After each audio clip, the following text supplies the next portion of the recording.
You're watching the KOAM Morning News on Fox 14. Right now at 7, are you wanting some good old food trucks? Well, got some great news. There's a new place you can head over to in Joplin, and it's a new food truck park. We'll take you there. Are you okay, Chris? I might be. Also, a single car crash claims the life of an Oklahoma woman.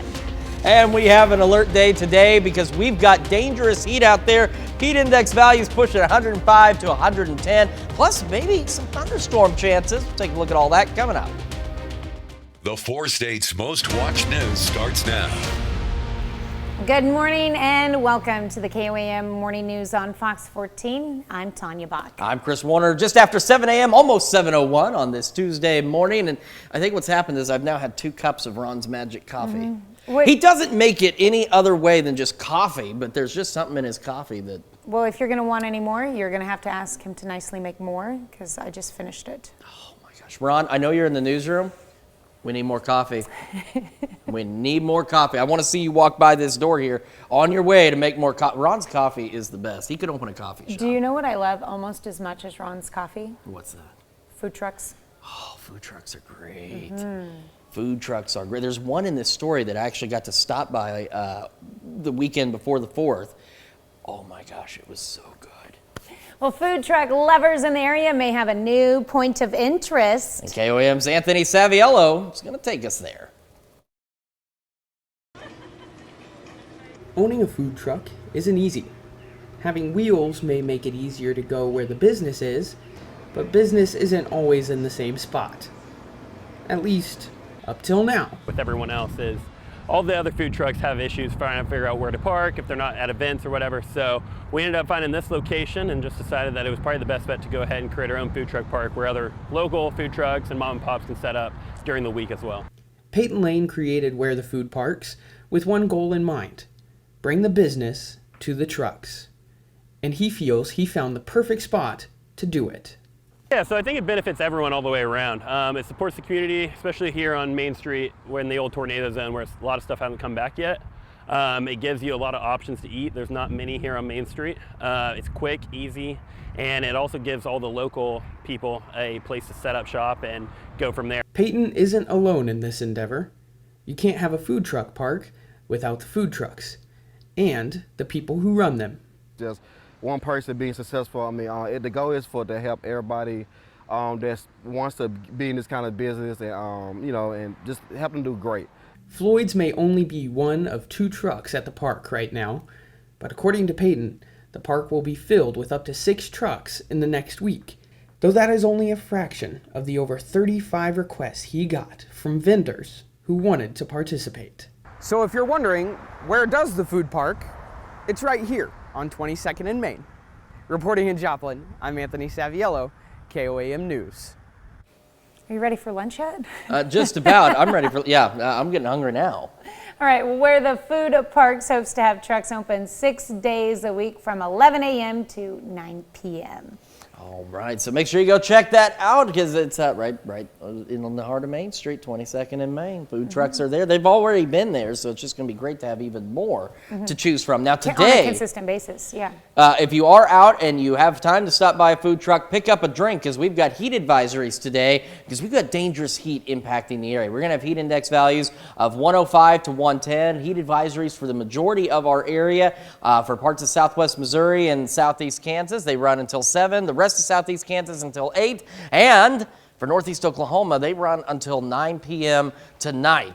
All right, Skywatch Storm Tracker, 90% of what you're seeing here is not real. It's not actually happening. We're getting a lot of ground clutter and just bad radar returns this morning.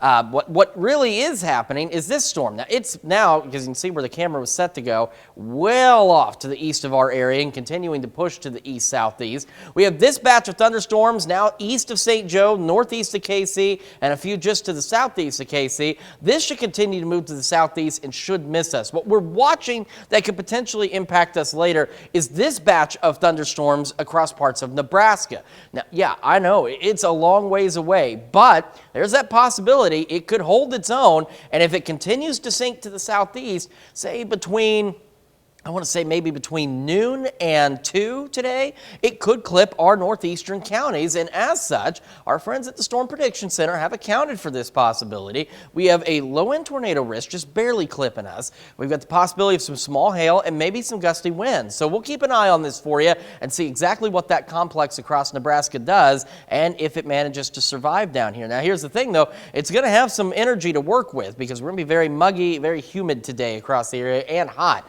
MoDOT camera 20th and range line, we are mostly cloudy, and believe it or not, we're going to spend the majority of our day that way, but these clouds not going to do much to help us in terms of our temperatures. Here's a look at our camera at 7th and range line. You can see those mostly cloudy skies. 74, dew point is 71 in that soupy range, humidity at 91%, and that's what's going to lead to those dangerous heat index values later. 75, Chanute, 76, Neodesha, Parsons, Chatopa, Miami, Neosho starting to warm up, and some 74s, Fort Scott, Nevada, Pittsburgh, Lamar, and Carthage. So again, we get our morning started. We are mostly cloudy. We're into the low 90s by 11, and our highs today are going to be pushing upper 90s to lower 100s under those mostly cloudy skies. And again, heat index values 105 to 110, so make sure you're taking precautions out there.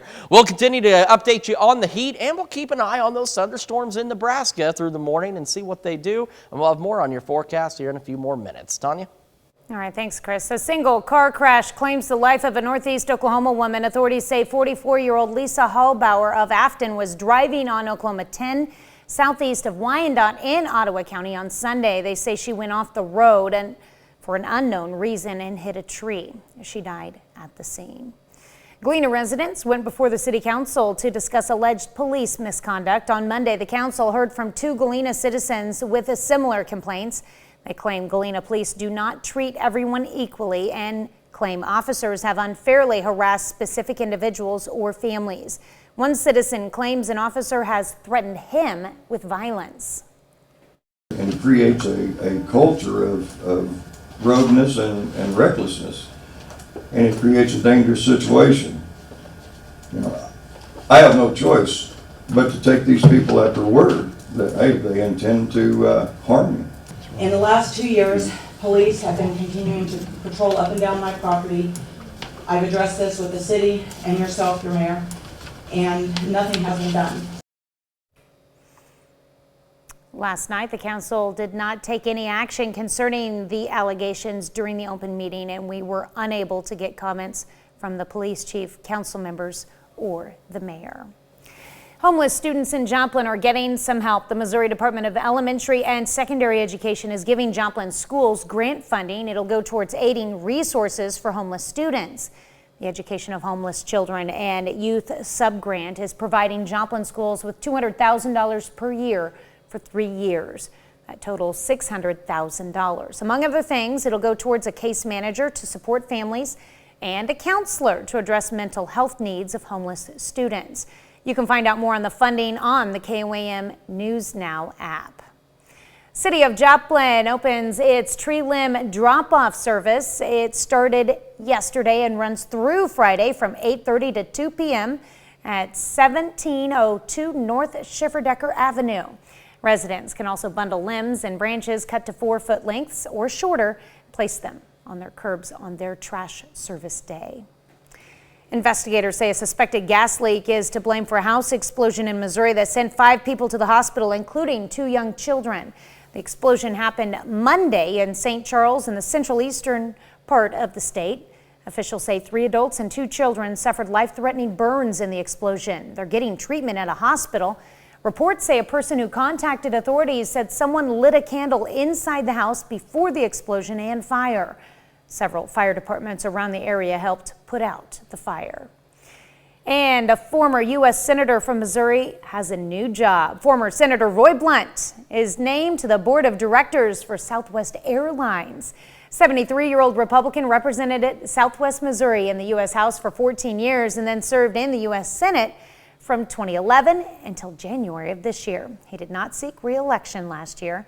The Southwest Airline chairman says Blunt's experience as chairman of the Senate Aviation Subcommittee would be helpful for the airline. Southwest now has 15 directors. Up next, we've got Kelsey Keeney in studio to tell us all about a few upcoming events, including a cat cafe. And later, 200 guns are found in an alleged serial killer's home. We'll have the details. You're watching the KOAM Morning News on Fox 14.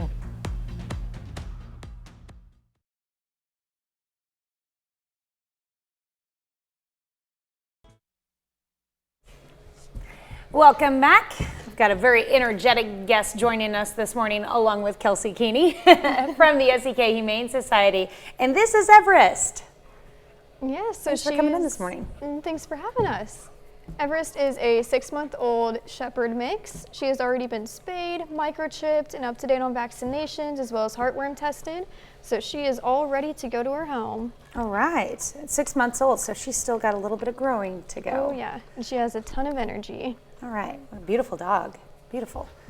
You guys have several events coming up. Yeah, so this Saturday from noon to 2 at Pet Sense here in Pittsburgh, we're going to have our Pet Sense adoption event. So we're going to have 2 to 3 dogs on site.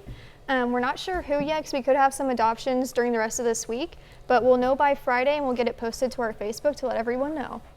And hopefully Everest won't be an option, because we're going to get Everest adopted today, right? Hopefully. All right. Oh, look at her there. Pretty awesome. How do you go about, if you wanted to adopt Everest, what's the process? Yeah, so if you want to adopt, you just go to our website, thesekhumanesociety.com, and you'll find her on there. You'll click on her picture and it'll take you to the adoption application process, and you'll just fill it out and you'll receive a phone call, and we'll let you know when to come out to set up meet and greets if you have dogs of your own already, and then we'll just go from there. Okay. You guys also have a cat cafe coming up. Yeah, so for the first time ever next Saturday from 1 to 3, we're gonna have a cat cafe. We're gonna have coffee from Root on site. We're gonna have some snacks as well. And the cat adoption fees are gonna be reduced down to 20 instead of the 45. Okay. And I know, like, we've been talking about this over and over again, but you guys are full to the brink of animals. Aside from Everest and the cats, what are some other types of dogs that you guys have if people are interested in checking them out? So we have quite a few pitties right now. We can adopt out to Pittsburgh city limits, but we can adopt out to Frontenac and various other cities. But we have a ton of pitties at the moment, and then as well as boxer and lab mixes. All right. All right, so if you are interested in checking them out, you guys have pictures posted on Facebook, you have a website as well. Tell us how to find them. Yeah, so what you'll do is you can go to our Facebook, and there should be a link straight to our website, and you'll click the Adoptable Animals tab, and all of the animals that are ready to go to their homes are going to be right there. All right, well, thank you so much for coming on this morning, and thank you, Everest. You have so much energy, so much energy. Hopefully we can find you a home that loves all that energy as well. And we will be right back. Greg, however, will never forget the homemade water slide incident. $2.99 strawberry shortcake snowball slush float. Sonic. Welcome back to the KOAM Morning News. We have an alert day today for dangerous heat out there, which is why we have heat advisories kicking in around noon and running until 7, 8, and 9 p.m. this evening. That's for heat index values of 105 to 110 out there. So you've got to be taking precautions. Limit your time outdoors. Stay hydrated if you've got to be outside, and take frequent breaks. We also have possibility of some scattered thunderstorms that we're keeping an eye on. Now, again, 90% of what's happening on the Skywatch Storm Tracker is not actually there. But what is this complex that's part of one that stretched from St. Joe through Kansas City, through Harrisonville, starting to enter parts of our very far northern counties. But we've got that going on. Again, part of this bigger complex here that's moving off to the east-southeast.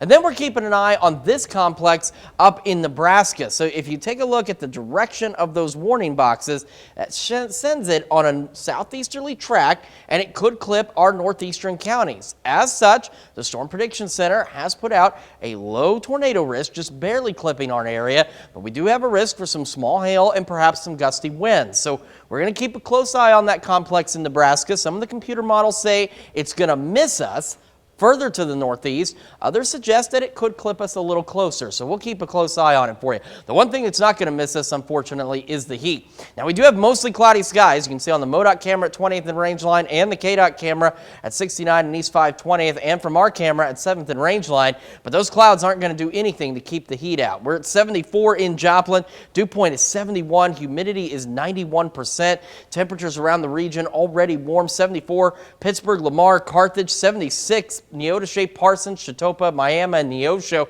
and 77s in Newata and Veneta. So we got highs today, upper 90s, lower 100s, so make sure you are taking precautions. Near 100 tomorrow, a little cooler with some thunderstorm chances Thursday, and then cool on Friday.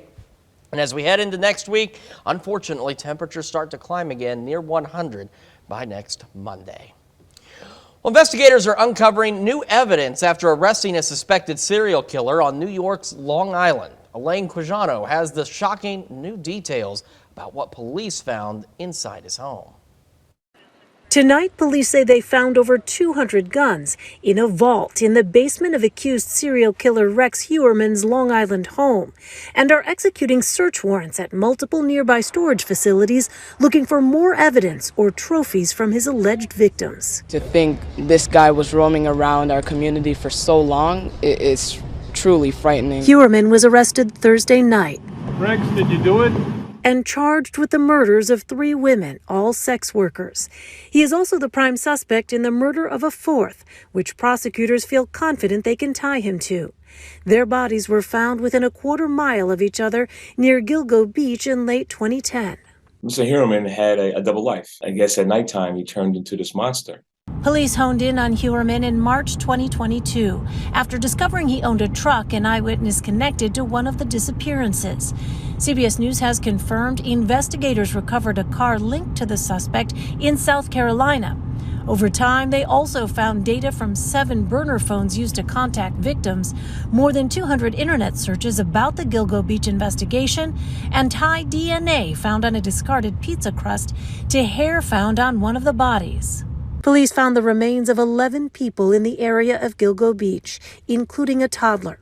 They are now looking at other unsolved crimes. There's still an awful lot of investigation that has to be done to fully understand how many people were victims to this individual. Prosecutors say they pushed up their time frame on the arrest because Heuermann was closely monitoring the investigation and was a danger to the community. He has pleaded not guilty to the murders of the 3 women. We'll be right back. Good morning, I'm Ry Addis with the KOAM News Now Business Brief, and I'm so glad to be back at the Curly Willow. Come see us today. Welcome back to the KOAM Morning News on Fox 14. Joining us in the studio today, Chris Moore and Aaron Fletcher, and they're here to tell us all about an upcoming torch run to help kick off state powerlifting and flag football for Special Olympics Kansas. Guys, welcome to the show. Thank you. Great to have you here so early in the morning, so appreciate you waking up. So tell me a little bit about what's coming up here. Sure, we're going to have the law enforcement torch run for Special Olympics Kansas. We're going to have our law enforcement officers run the torch from the Law Enforcement Torch Center, from the Law Enforcement Center in Pittsburgh, Kansas, to the high school in Pittsburgh to open the state games for the state games for Special Olympics Kansas. Well, and for the torch run, it can be the Law Enforcement Torch Center. Yes, so I guess it can. I think that's appropriate for that. So in terms of police participation, what's it like for you all to each year to be able to take part in this and do this run?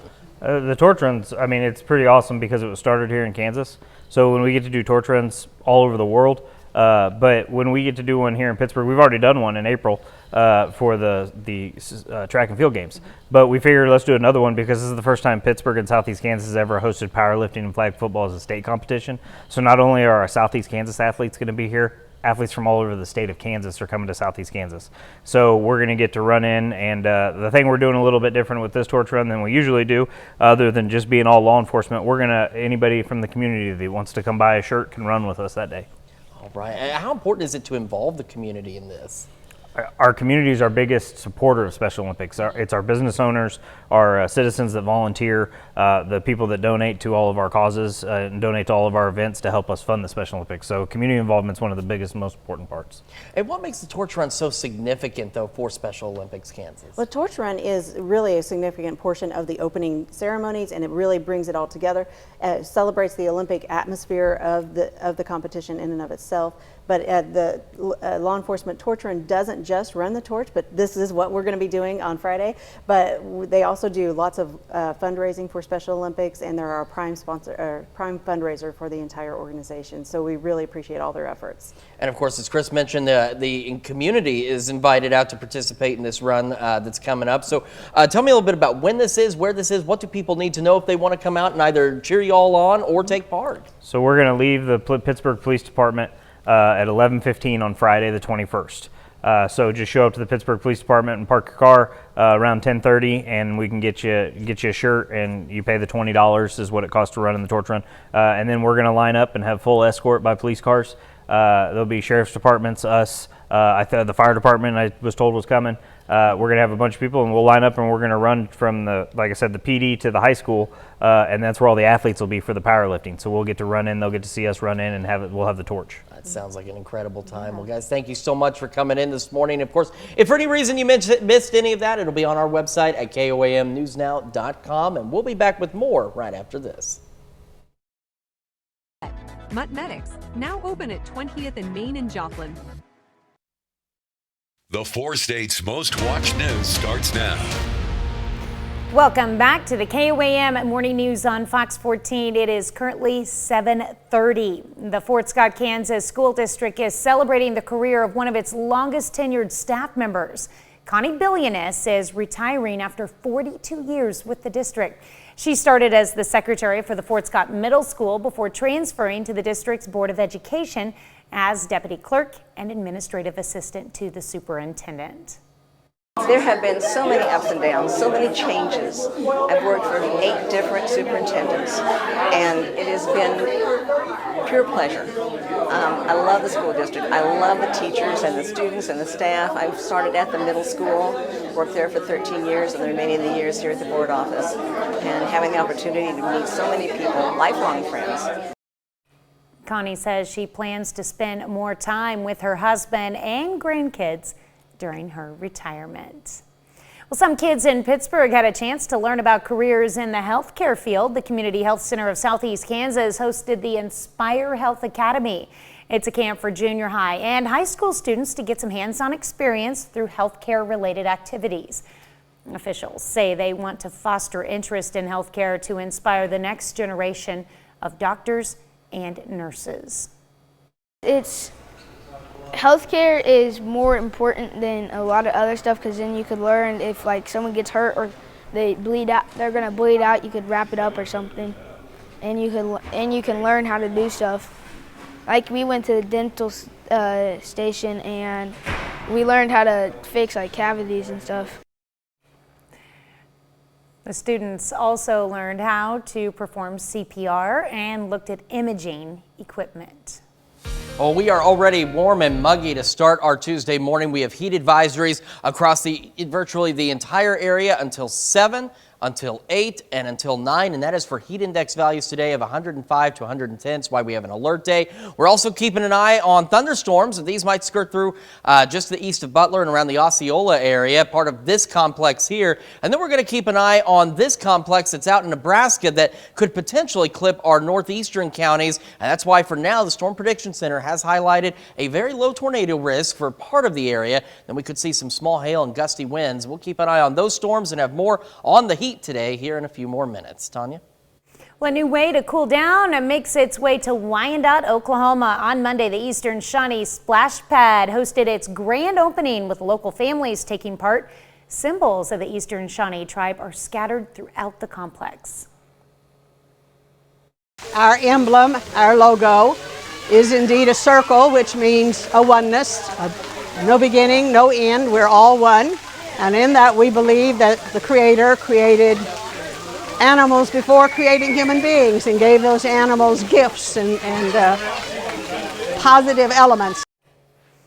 The splash pad is at 10205 South Blue Jacket Road. It's open to the public for the remainder of the summer. Great way to cool off. And that's a look at our top news stories. Coming up this half hour in the KOAM Morning News, Olivia Ryan, the Southeast Kansas Regional Director for Special Olympics Kansas, steps into our studio to tell us about a state powerlifting event that's happening in Pittsburg, Kansas.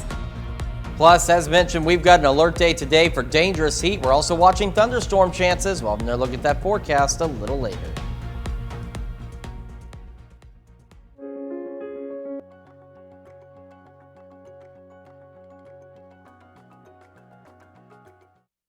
It's going to be pre-taped. Welcome back to the KOAM Morning News on Fox 14. We are back to talk about something that we briefly covered with the torch run, state powerlifting for Special Olympics Kansas being held in Pittsburgh. And we want to welcome to the show Olivia Ryan. Olivia, welcome back to the show. Great to have you here. So you've got the powerlifting tournament coming up. Tell me a little bit about that. Yeah, so the torch run is going to lead into opening ceremonies for our state powerlifting competition. This is the first time we've ever held a state competition in Pittsburgh, Kansas, so it's really exciting. There's going to be athletes from all over the state that come and compete. It's going to be bench, squat, and deadlift for those athletes. All right. So, and of course, you mentioned torch run leading to the powerlifting. So a lot of exciting, and you mentioned too, this is the first one that you've been able to do in Pittsburgh. So it's got to be exciting. But there's more than just the powerlifting going on. I understand there's a little bit of a celebration following. Yeah. So after the powerlifting, we have a athlete dance where we have invited all of the athletes in Southeast as well as all of the athletes that have traveled in to go to. And it is a luau theme. KOAM has sponsored it and is running everything and decorating at Pritchett Pavilion, an immigrant park in Pittsburgh from 6 to 8. All right. Well, of course, with the heat and humidity, a luau theme is appropriate for here. It almost feels like a tropical island in the 4 states. Definitely. So, and besides the powerlifting and this dance, there's something else that you all are in desperate need of right now. Yes. So we need volunteers. We need powerlifting judges. So if you feel comfortable, we'll train you beforehand. But we need volunteers to come help us. All right. And of course, if folks do want to volunteer or if they just want to come and watch the powerlifting, what do they need to know? Where do they need to go? Yep. We will send you the link to our Southeast Region page that will put all of the slots for every volunteer spot that we have open, so you can read the descriptions and kind of figure out what works for you.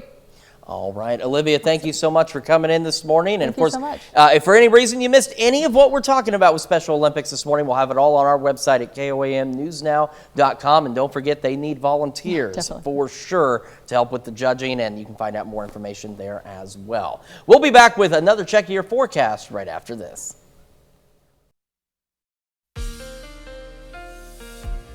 Welcome back to the KOAM Morning News, 7:40 now. We do have an alert day today for dangerous heat. We're talking heat index values 105 to 110 possible. That's why we have heat advisories across most of the area until 7 p.m., 8 p.m. and 9 p.m. And this is, again, for those heat index values of 105 to 110. We also have a thunderstorm threat that we're keeping an eye on. Right now, we've got this thunderstorm has been part of a bigger complex to the north that might clip just to the northeast of Osceola. And it's part of this complex that was between St. Joe and KC earlier this morning, continuing to push off to the southeast. And then we're keeping an eye on thunderstorms up here in Nebraska. And as you can see, they're not as strong as they were before, but these are going to push off to the southeast. If they hold together, they could clip our northeastern counties, and as such, the Storm Prediction Center has gone ahead and taken some preemptive highlighting with a low tornado risk that just barely clips our area.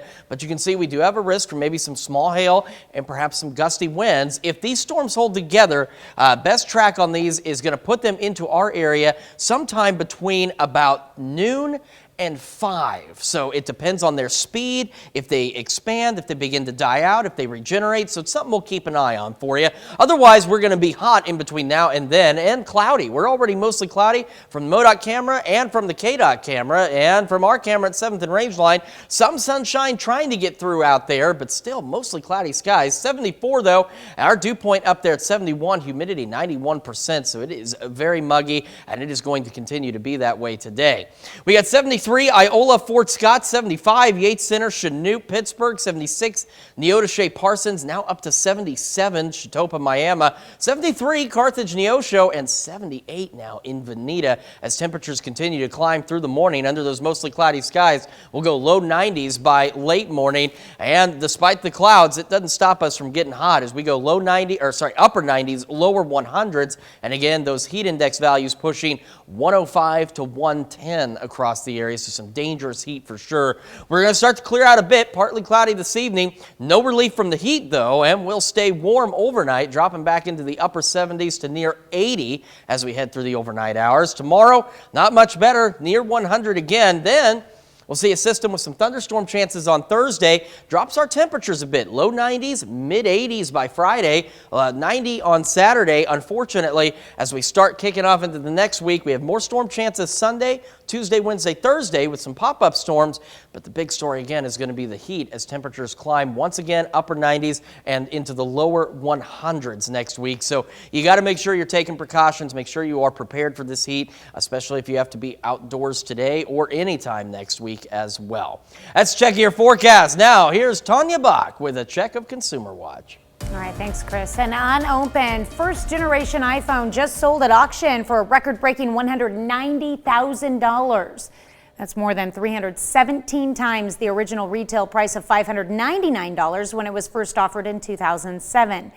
This phone is considered the holy grail for iPhone collectors. That's because it's 4 gigabytes, which was discontinued after about 2 months because customers preferred the 8 gigabyte version. The auction company says it's the first 4 gigabyte factory sealed version to surface. An unopened 8 gigabyte first generation iPhone sold at auction in February for more than $63,000. Call of Duty is sticking around. Microsoft announced a binding agreement to keep the Activision Blizzard's massively popular video game on the Sony PlayStation platform once Microsoft's acquisition of Activision is complete. The deal's terms were not disclosed, but a Microsoft spokesperson confirmed to multiple outlets that it will run for 10 years, a move aimed at easing regulators' concerns that Microsoft's takeover of Activision Blizzard would hurt competition in the video game sector. As the summer temperatures soar, so are housing costs. New data released this month shows mortgage rates are the highest they've been all year, at nearly 7%. So what does this mean for home buyers? And is there relief in sight? Jen Sullivan has some tips for those on the market for a new home this season. Amid a sizzling real estate market, mortgage rates are soaring to red-hot levels this summer. Rates in the U.S. are pushing towards 7%. That's the highest level so far this year, according to the latest data from lender Freddie Mac. The higher rates are, the less home people can afford. But that's not slowing down determined home buyers. There's still plenty of demand out there for new housing. And in fact, we sort of have a housing shortage in the country. That low inventory and high demand means housing costs are still stubbornly high, despite new data this month showing inflation is easing. Experts expect inventory to stay tight for the rest of 2023, saying existing homeowners are refusing to sell their homes after refinancing and locking in low rates during the pandemic. A lot of housing economists are calling that the golden handcuffs. Homeowners are just staying in their homes. So what can you do if you're in the market for a home this season? 1. Mitigate your expectations. Experts say if you're waiting to see lower mortgage rates, it might not happen this year. While the Fed paused interest rates last month, economists predict they'll likely raise them again this month and several other times this year. 2. Work on your credit. Credit delinquencies are on the rise, and banks could adopt stricter lending standards for borrowers. 3. Enlist a successful team. Do the work to find a great lender and realtor and explore borrowing options and see if it may work to buy now or wait until next year. Even as the average mortgage reached its highest level this year last week, mortgage applications still ticked up a bit. That's according to the Mortgage Bankers Association. We'll be right back with more after this, but first, let's take a look at the market prices before the opening bell.